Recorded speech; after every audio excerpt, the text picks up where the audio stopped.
कि बीजेपी में शामिल होंगी मैथिली ठाकुर और थोड़ी देर बाद बीजेपी में वो शामिल होंगी। वो तस्वीरें आना बाकी है। आलिप नगर सीट से बीजेपी उन्हें टिकट दे सकती है और मैथिली ठाकुर को अगर टिकट मिलता है तो बिहार की लोक संस्कृति को पहचान देने के संबंध में ये पहला ऐसा टिकट होगा। आमोद राय इस वक्त हमारे साथ, हमारे सहयोगी जुड़ रहे हैं। इस वक्त जो तस्वीरें आपको हम दिखा रहे हैं, ये बिहार बीजेपी की जो तस्वीरें देख रहे हैं, ये मैथिली ठाकुर वहां आई हैं, वो तस्वीरें हैं।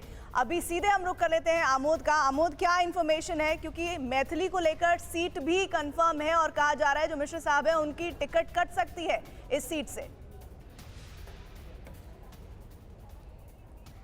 निश्चित तौर पर देखिए, मैथिली ठाकुर पिछले कुछ सालों से बीजेपी के तमाम कार्यक्रमों में आपको देखने को मिल सकती थी और मैथिली ठाकुर की जो गायकी है उसको प्रधानमंत्री ने खुद अपने ट्विटर हैंडल से दो बार शेयर किया है। उनका चाहे लोकगीत छठ का गाना हो या उनका देश राम मंदिर निर्माण के समय में जो उनका गाना था उसको भी प्रधानमंत्री ने शेयर किया था। और मैथिली ठाकुर कहीं ना कहीं बीजेपी का जो राजनीति है, जो स्कीम ऑफ थिंग है, उसमें फिट बैठती हैं। और पिछले कुछ दिनों से लगातार चर्चा में थी मैथिली ठाकुर, जब उन्होंने स्वयं घोषणा किया कि मैं इस बार बिहार में चुनाव लड़ने की इच्छा रखती हूं, मन बना रही हूं। और आज जिस तरह से वो बीजेपी पहुंची है तो एक जो कयासबाजी चल रही थी कि मैथिली ठाकुर बीजेपी में शामिल हो सकती हैं और चुनाव लड़ सकती हैं, तो उस पर अब थोड़ा सा पटाक्षेप होता शुरू हुआ है। उम्मीद की जा रही है कि मैथिली ठाकुर को इस बार टिकट मिलेगा और वो चुनाव भी लड़ेंगी। तो ये एक जो राजनीति में कुछ स्टॉलवर्ड्स या कुछ नामी गिरामी चेहरे